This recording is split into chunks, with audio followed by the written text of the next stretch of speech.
We know that Ross is the friend who always shows up. The friend you call when your car breaks down, or when you need help moving, or when you just need help. That's Ross Ulbricht, as described by family and friends. But to the U.S. government, he is the dread pirate Roberts, mastermind of a sophisticated online criminal marketplace known as the Silk Road.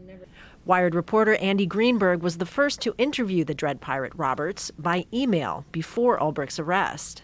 He thought of himself as more than just a cyber criminal. He had this kind of libertarian anarchist philosophy, and he saw the Silk Road not just as a money-making scheme, but as the beginning of this, he called it a new epoch in the history of mankind. The Silk Road allowed buyers and sellers to deal in illegal wares, primarily drugs.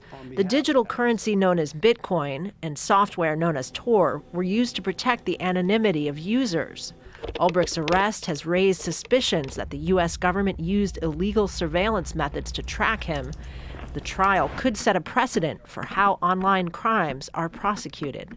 If this trial is successful, and if the government has shown that they can link an individual to operating a website on the Tor network, then it's obviously going to have implications for criminals and criminal gangs.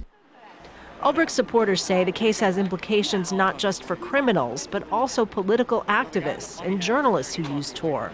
Not to mention anyone who cares about the Fourth Amendment of the United States Constitution, which prohibits unreasonable search and seizure. I feel like the Bill of Rights is on trial as much as Ross is, and it's very concerning. But actually that concern kind of fuels my energy because, and I am fighting for my son, of course, but it is bigger than Ross.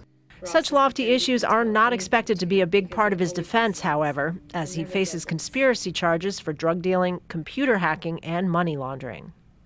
During the trial's opening arguments, government prosecutors reasserted their claim that Ross Ulbricht is the dread pirate Roberts. Ulbricht's lawyers conceded that he did build the Silk Road, but argued that he had handed over control of the site. They said he was lured back in once the government investigation was underway to take the fall for a criminal conspiracy he had little involvement with. Kristen, Saloomey, Al Jazeera, New York.